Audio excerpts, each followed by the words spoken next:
Good afternoon. This is the 6th meeting of the Civic Works Committee, held virtually during the COVID-19 emergency. Please check the city website for current details of COVID-19 service impacts, and meetings can be viewed live streaming on YouTube and the city website. The City of London is committed to making every effort to provide alternate formats of communication supports for council, standing or advisory committee meetings, and information upon request. To make a request specific for any city service, please contact accessibility@london.ca or 519-661-2489, extension 2425. To make a request specific to this meeting, please contact cwc@london.ca. In chambers with me today, I have Councillor Fife Millar, and virtually we have the rest of the committee, so we do have full quorum. Looking to committee for disclosures of pecuniary interest. Seeing none, on our consent item today, there has been no addeds to our agenda. So we have items 2.1 through to 2.8. 2.2 and 2.3 are companion reports.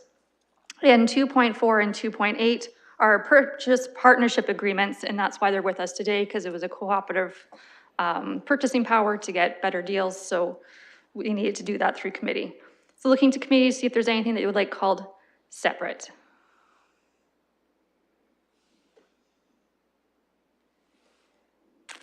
Seeing none. Councillor Van Holst, are you moving or would you like something pulled? I'm happy to move the consent agenda, Madam Chair, though I do have quite a few questions on the items. Perfect. Seconder for item all consent. Moved by Councillor Van Holst, seconded by Councillor Van Merbergen, and I will start my speakers list with Councillor Van Holst, and staff is with us and can answer any technical questions or do a mini presentation if you think that'd be better for some of your questions, Councillor. Okay, thank you very much, Madam Chair. So I'll start with 2.1. In terms of the data we're getting and the price we're paying for it, I think it's definitely going to be worth the money. However, there does seem like some people might be concerned about the data. It seems like it comes from citizens being tracked by their cell phones. And so perhaps we could ask staff about that and privacy concerns that somebody might have about where that data comes from and where it's stored. Okay, thank you for that question to staff.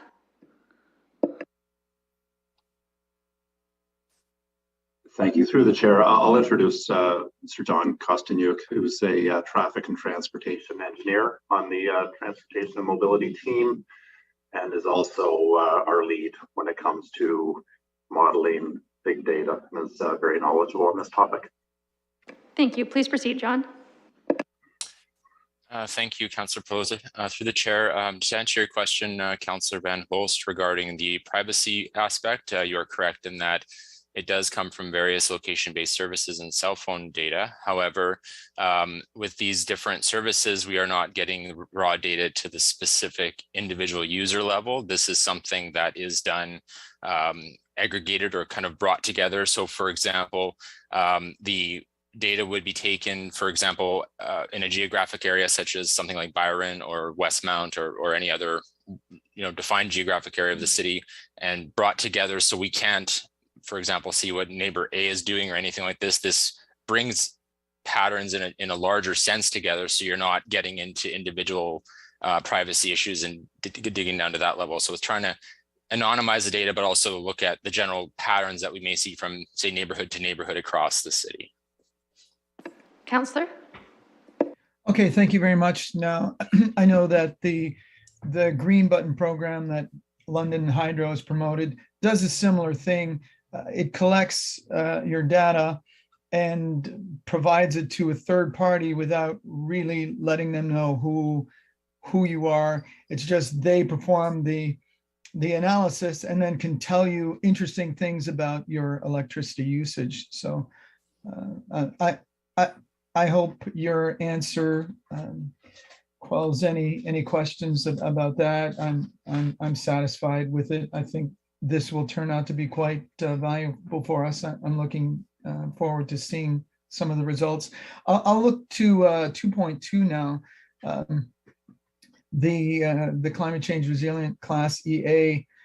So we're looking at increasing we're putting a berm around it in order to prevent a flood that might happen every 250 years from damaging the equipment. Could I ask what the height of the berm is? I see that we want it to be 6.6 meters larger than the 250-year level, but what's the actual height of the berm in this instance? Okay, thank you. Ms. Chambers? Yes, and through the chair, I am going to refer to Kirby Odekirk, who was the project manager on this environmental assessment, for those details. Mr. Odekirk? Yes, thank you, and through the chair. It depends on certain areas of the plants for both Greenway and Adelaide, so 2.2 and 2.3. It depends on what the existing elevation of the ground is. So in some areas, we are hardly raising it at all. In other areas, the berm could end up being 4 or 5 feet, say 2 meters tall in certain areas. It really does depend. In most cases, especially around Adelaide, it's not going to be that noticeable of a difference. Greenway may be a little bit more noticeable because there are certain areas that are low lying at the fence line. But for the most part, it's going to be relatively minor. Councillor? Okay. Yes, thank you. One thing I wanted to know was, if we don't go in this direction, what would be the dollar amount of damage that could happen if there was one of the 250-year floods? Mr. Odekirk? Or maybe you could just describe qualitatively the extent of the damage, but some sense of how much would be done versus the cost of taking on the project. Sure, and through the chair, there's two aspects to the damage that could be done. The short term, or the more immediate, would be the damage to the plant itself. As you're aware, we manage significant value of capital assets, and to replace Greenway and Adelaide plants would probably cost in the order of maybe $750 million if everything was destroyed. Obviously there's varying degrees of the damage that could be done. Depends, but any galleries that are flooded, all of those pumps and anything else that's electrical would be destroyed completely. It would be significant.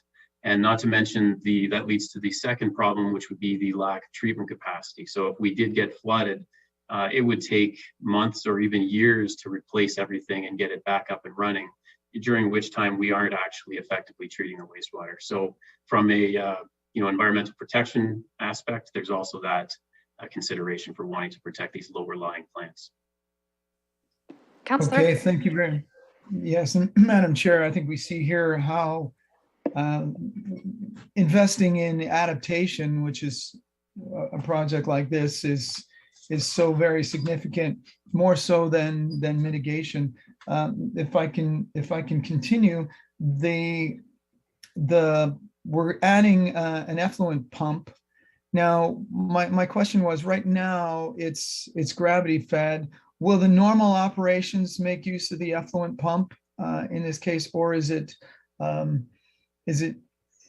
just going to be an emergency measure? Mr. Odekirk? Through the chair, yes, the effluent pumping station will actually form a part of our typical operation, not on a daily basis. When the river is low and our flows are low, there really is no impact. So our treatment process can proceed entirely by gravity. But what happens is, even if the river isn't to an elevation that could flood the plant, it still could impact the hydraulics of the plant. In fact, most recently, I think around 2018, we had an event where the river was quite high, and it actually backed up the level of the water inside the plant to be flooding, not over the top, but impacting our treatment process 2 steps up.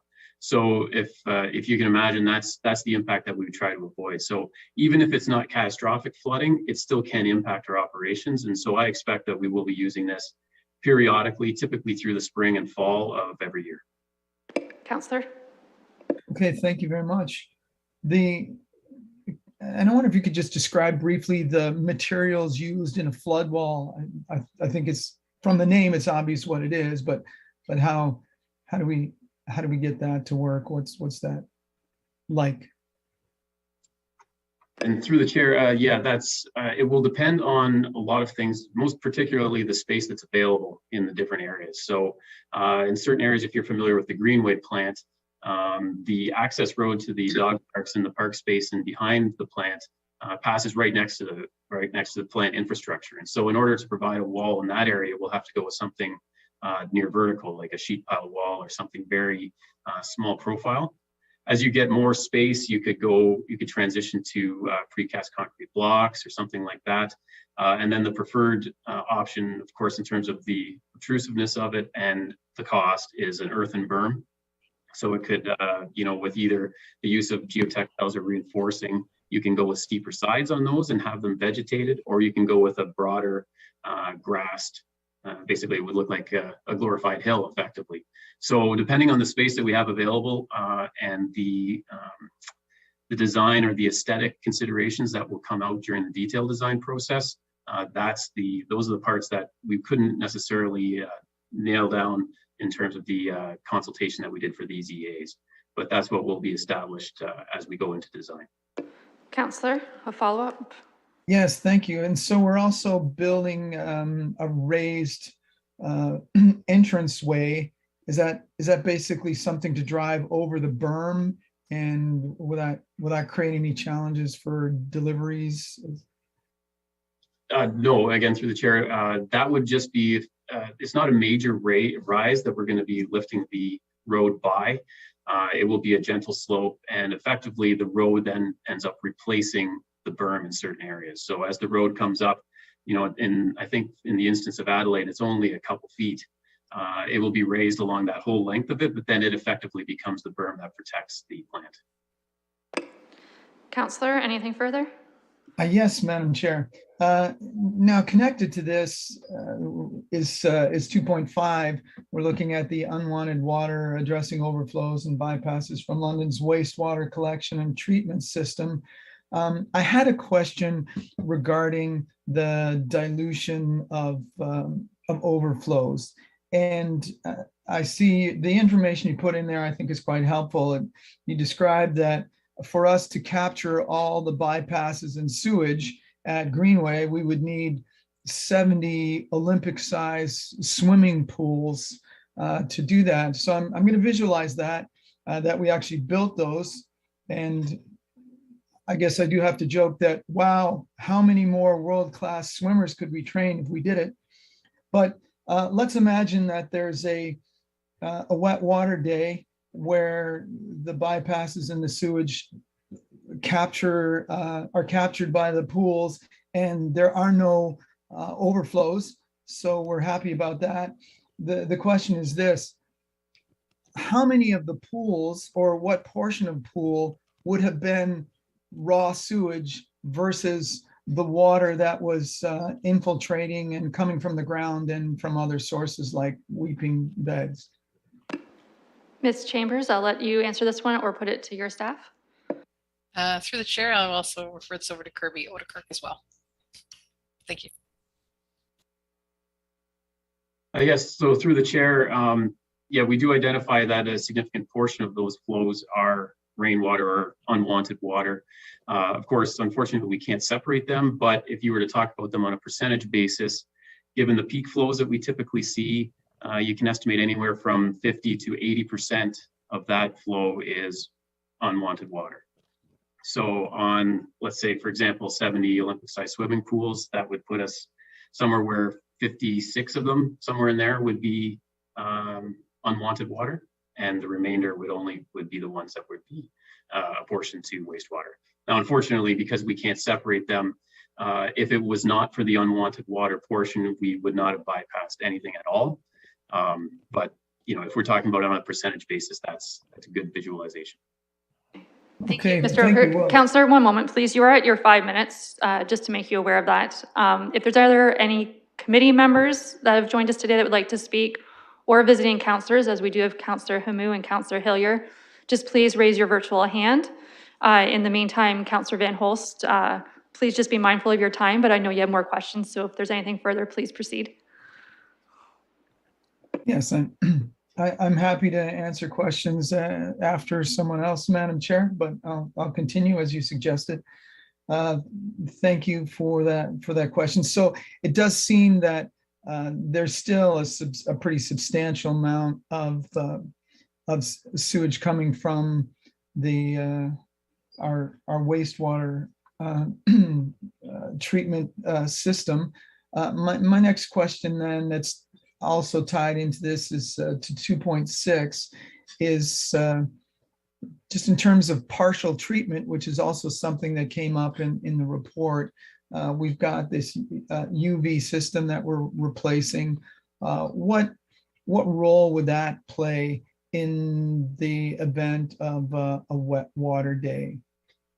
Okay, to staff. Through the chair, that's also over to Kirby. Thank you very much. Thank you, and through the chair. So we typically do not disinfect our overflow or bypasses, and that's because of just the flow rate that would have to be accommodated. If we were to size that UV system to treat the full rate of flow that we have in wet weather events, it would be 4 to 5 times as large and as much. So fitting it in is a challenge, as well as paying for it. We pre-purchased the UV equipment that's going to be installed as part of the tender that's for item 2.6. And the purchase price was over $1 million. So in order to put in a UV system that could disinfect those wet weather flows the few times that they happen, it would be significant capital expenditures. So 4 or 5 times that. Not to mention the fact that the amount of E. coli which is what the disinfection treats, in wet weather events, it ends up being a fairly small portion of what is already present, either in terms of like the background in the river, any of those things. So the percentage of flows, as an idea, overflows and bypasses are only responsible for about 0.15% of the total flows that we treat in any given year. So on a percentage basis, given the shortcomings that you have with oversizing that equipment to that extent, the benefit is not there. Counselor, you're almost at 6 minutes, just mindful that you are the only speaker still on my list. And if there's anything that's relevant at this time, please do ask it. And if not, we would proceed. Madam Chair, I do believe the questions are relevant, despite the 5 minutes. I'm happy to, I encourage someone else to ask a question so that I can begin again at another 5 minutes. But certainly, thank you, Councillor Van Meerbergen. Okay, Councillor Van Meerbergen. Perfect. Yes, thank you. Thank you, Chair. My question and comment is on 2.5, the unwanted water.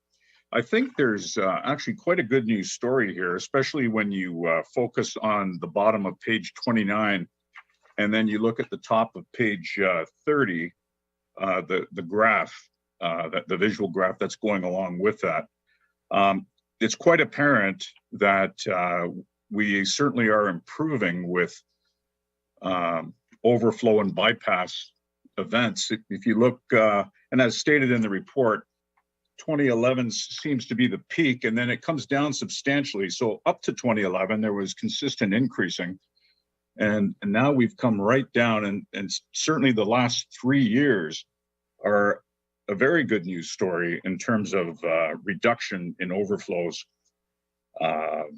in wastewater bypasses and so forth. So my question to staff is this a reduction in intensity of rain events, or is this an improvement of in terms of piping and infrastructure that we've done as a city, or perhaps is it a combination of both?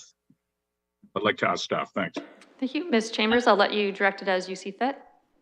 Through the chair, essentially, it's a bit of a combination of both, in the sense that you'll note that we've had primary treatment of 200,000 cubic meters there, and we are subject to the response of what the rain that we do receive. So I'd say, well, the more rain we have, the more overflows we'll have. But we have done those other infrastructures. So it is a combination of both.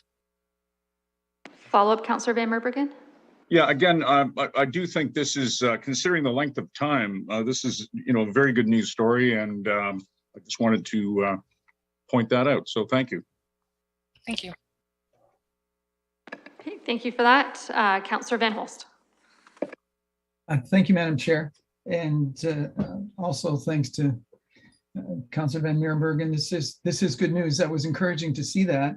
And also we're moving in directions that are just going to make this better and better. So my question now is following up on where we were last. We were discussing the UV system and how we don't treat the overflows with that. Now we put in the UV system, I believe, in order to avoid paying the costs and the environmental impacts of adding chlorine. And I suspect, and staff can confirm, that over the years that we've had this system, we must have saved a great deal of money for that.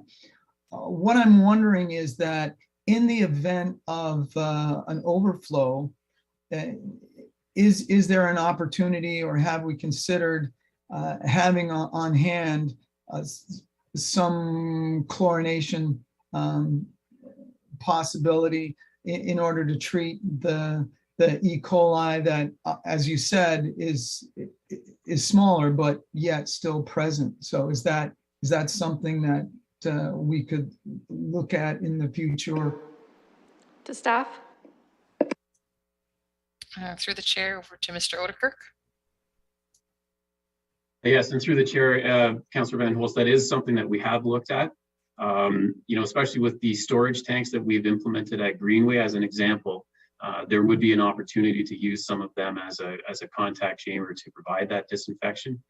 What we're faced with is with the high rate of treatment, getting enough contact time to make it effective is a challenge and something we would have to look at. And on top of that, there's chlorination, but there are other substances, disinfectants, that could be looked at, but some have been approved, some have not. So we are still looking at it. This is one of those ones where it was not the highest priority, so we are doing our best to capture as much as we can. And then disinfection is going to be the next step that we look at. So there is a potential for it, but it's not easily implemented. So it's something that we are pursuing. Thank you. Councillor Van Holst. Okay, thank you for that. I had a question about 2.7 with the Damon Creek monitoring program. And I'm wondering if most of the work there is physical, the measuring and capturing the information, or is most of the work involved in this say coding and the data analysis? And what I mean is the technical aspects of making the data analysis possible. Ms. Chambers. Through the chair, the monitoring program is a bit of both. It requires collecting the data, so that involves setting up and maintaining the water quantity and quality stations throughout the system. So staff have to go out into the field and actually set those up, make sure they're working. And then there's also a component of fish collection and basically noting which species are in the creek. So that's also a physical situation. Once those data are collected, then they can summarize it into a report and upload it into a shared database. So yeah, it's a bit of both physical and analytical. Councillor Van Holst. Yes, thank you. So it looks like there's some work being done on the database. And so I guess my question is, if we did the same thing, next year, would it be cheaper because a bunch of the coding and stuff was already done? Yep, this continues to be a cost-effective means rather than going out to a private consultant. We have already engaged Upper Thames in the past to look at Dingman, so there's already a wealth of a historical database. So we already are seeing some of those savings by engaging with them. Councillor. Okay, fine. My last question is on 2.8. I see that we're getting the delivery of traffic paint, but the cost has gone up about 41%. And I wonder if staff would comment on that. I'm pleased that it's the same price for both years, but we seem to be now getting hit harder and harder with cost increases, and I see that they affected 2.6 as well. So maybe just a comment on those implications. Is this going to be pretty much system-wide now for us? Okay, thank you for that question. Mr. McRae, I know it was a partnership purchase and it is around 41% higher. And I believe it was also the same supplier. So can you just speak to how that came about? And then if you think this is going to be something we see coming forward as per the councillor's question. Certainly, through the chair. Yeah, it's a cooperative procurement through the Elgin Middlesex Oxford Purchasing Cooperative. So the city experiences economies of scale by partnering up. There was a 3-year contract in place established a year ago.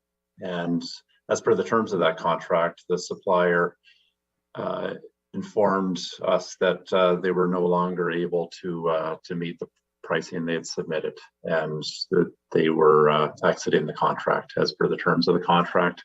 So the work was retendered and only received one bid. It ended up being the same bidder, but with different pricing. And as mentioned by Councillor Van Holst, the new pricing is 41% higher. And we don't know the entire background behind that, other than it seems to be a reflection of COVID supply chain disruptions and increased material costs. So it's locking in the prices going forward, and it's a cost pressure that we'll manage within the current budget. But it along with some other operational contracts, like another example recently is sign blanks, like the aluminum backing of signs. That we're seeing cost increases on materials like that, and some other operational needs. So something that we'll have to keep an eye on and inform council as we learn more through the budget process. Thank you. Thank you. And Madam Chair, I appreciate the comments. The 41% seems like a large percentage. The absolute value is not great, and I can see that would be easily absorbed. But having asked questions on the items here, thanks to staff for the clarifications and some great work, and I'm pleased to see what's happening here. The climate change resilience actions are going to protect us from what could be great loss, and so I think we're taking some really wise steps in pursuing these measures. Thank you. Thank you. I'll recognize Councillor Helmer next. Thank you. Just on the flood protection for the wastewater treatment plants, really glad to see the EA reaching this point, and look forward to getting some feedback on the proposed solutions. I want to recognize the federal government for funding this really important work in terms of protecting these treatment plants from flooding. Covering 40% of the cost is a tremendous help, and I'm looking forward to seeing the measures actually built over the next few years, so we can address that potential risk in the longer and the sort of medium and longer term. I wish it wasn't necessary, but it does seem like it is, and hopefully the projects are executed really well. Thanks to the staff who've been working on that. Those two files, very important work. On the bypasses and overflows report, I wanted to just ask briefly about what kind of potential opportunities there might be for maybe smaller storage capacity to be built, not necessarily at the plants, but throughout the stormwater system, collecting sort of the wastewater that's coming down, in the sanitary system, collecting a lot of this wastewater that's headed towards the plants, and providing maybe an opportunity to slow it down and store some on its way to the plants, rather than constructing the storage at the plants, which, just envisioning how many vats that would be. I'm thinking sort of like underground mid-system kind of storage that might provide sort of surge capacity. Ms. Chambers? Through the chair, Councillor Helmer, I think you've hit the nail on the head there. With at-source controls is another approach to prevent the water from getting to the end of pipe, so to speak, or the treatment plant. One component of that is through implementing things like low impact development, so soaking up the rain where it falls. That helps some of this. And then the pollution prevention control plan is undergoing an update to be released for 2023 that may also look at these kind of smaller storages throughout the system that could be put along the storm sewer system itself. We run into similar issues there as well with space constraints, because obviously they're in highly developed areas, but it definitely does form part of a holistic strategy to try to combat the overflow situation. Any follow-up, Councillor Thank you. Helmer? Ms. Chambers, if you just make a brief comment in regards to item 2.5 and how Weeping Tiles, realizing the city has a disconnection program, if that could be of service here and how residents should maybe take advantage of it. Indeed, that's through the chair, another component of the wet weather strategy is disconnecting the weeping tiles on the private side. Yes, of course, we have the grant program through the city to fund those weeping tile disconnections, and we are seeing uptake typically through folks that experience basement flooding themselves. But further efforts, and I think getting the message out there that many homes that were constructed in the 80s and before are contributing to kind of wet weather flow to the system, and kind of doing our best to market that campaign to disconnect weepers is certainly goes a long way to getting water to the system. Perfect. Thank you for that plug of our Weeping Tile disconnection program, and hopefully it will create some interest that we have even more uptick. I am doing a final call for questions or comments from committee or visiting councillors, as I don't have anyone at the moment. Seeing as it's already been moved and seconded, opening the vote in eScribe.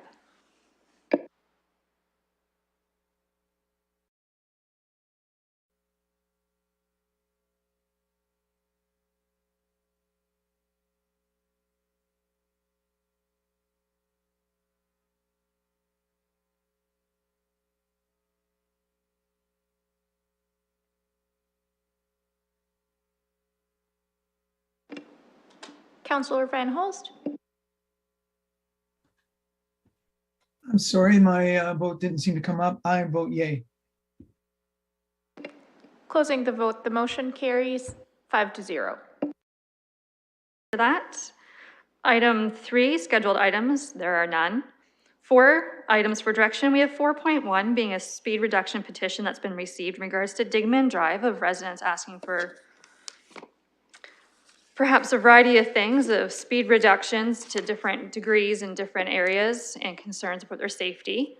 I'm going to start this one by referring to Councillor Hillier, as this is in Ward 14 in his ward, and then we can open it up for other questions or comments from staff and committee and visiting councillors. Councillor Hillier? Thanks for receiving me today. Yes, just a question through you to the staff. What is the long-term plan for Dingman Drive? We've had some concerned residents of that area, and we have a trucking company right on the corner. And I'm just curious, what is the long-term plan for Dingman and the timeline for that? Thank you. Mr. McRae?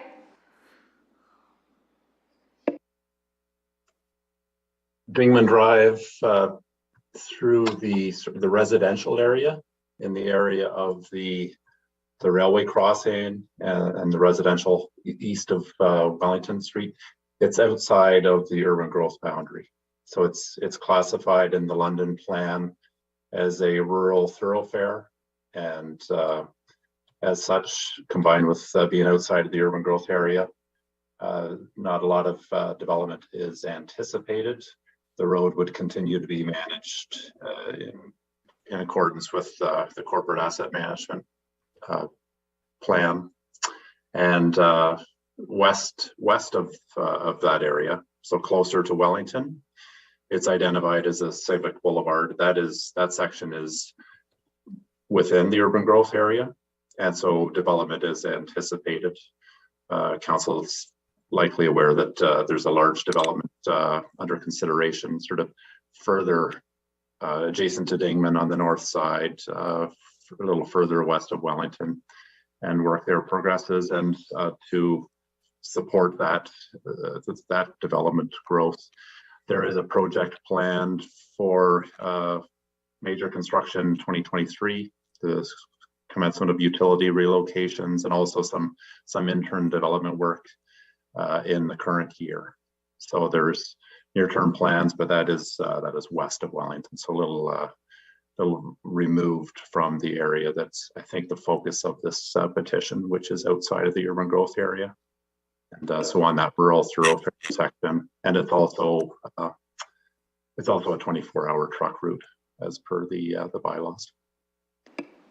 So this section of Dickman Drive is a 24-hour truck route? That's correct. Thank you very much. Okay, looking for other committee or visiting councillor comments. I would note that draft wording has been circulated in advance, so if you have not seen that, please check it. Councillor Van Holst, I don't know if you want to hear the draft wording first or if you'd like to make comment first. Madam Chair, I've read the draft wording, so I'm happy to put that on the floor, but you're also welcome to have that read for the people listening. If you have it up, would you be okay reading it for those viewing from home? I'm sorry, I would have to dig for it again. That's okay. Councillor Fife Millar has it up. Yeah, I'd like to read the draft motion that the following actions be taken with respect to the speed reduction petition for Dickman Drive. A, the petition and residents' correspondence with respect to this matter be received, and B, the matter be referred to Civic Administration for a traffic study review with a future report to be presented to the Civic Works Committee in regards to this matter. Okay, so I had a mover on that of Councillor Van Holst, a thumbs up from Councillor Hillier, though he has no power at this committee, and a second by Councillor Fife Millar. Mr. McCrae, I'll ask you, is that adequate for what you believe for wording to take on the petition and resident concerns in this area? Yes, Madam Chair, that sounds fine to me. We can, we monitor the network on a broad basis. We're not aware of any concerns with this area, but we'll certainly take a more focused look and get back to committee. Perfect. Thank you for that. Looking for any further questions or comments? Seeing none, calling the question.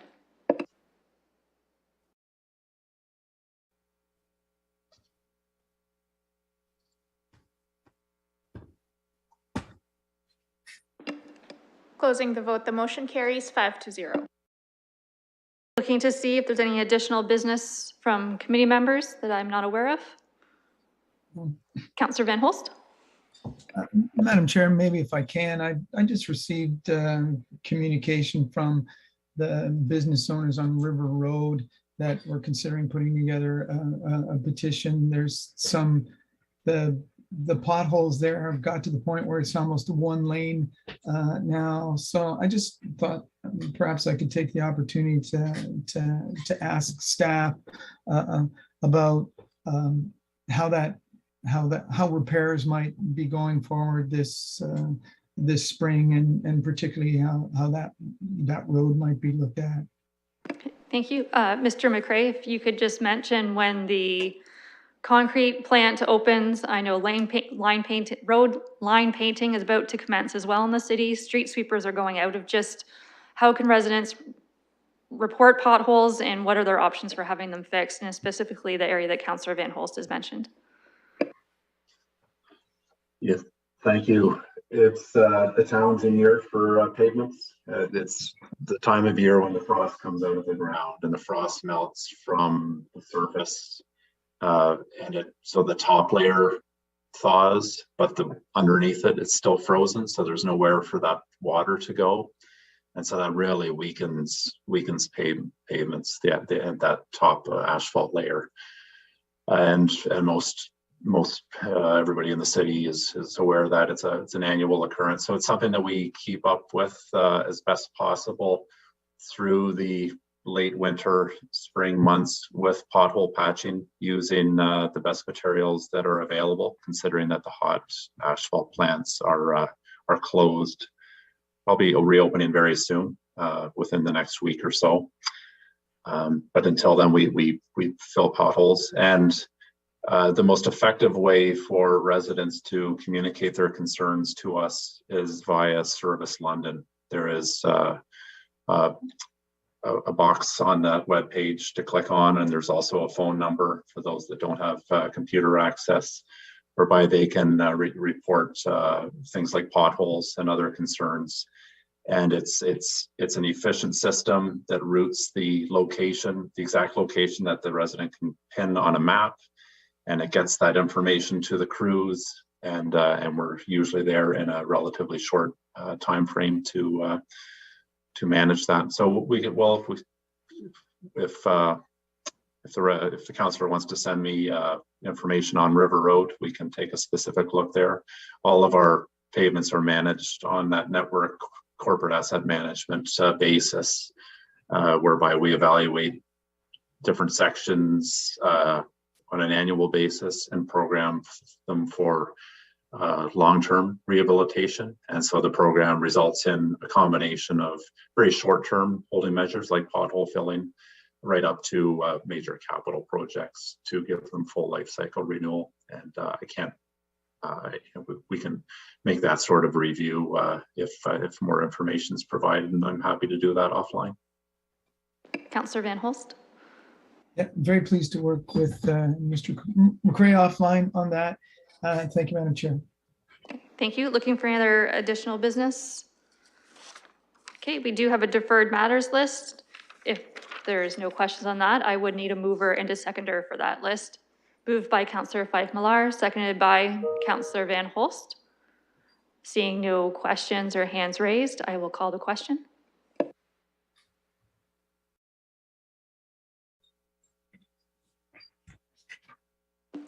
Closing the vote, the motion carries 5-0.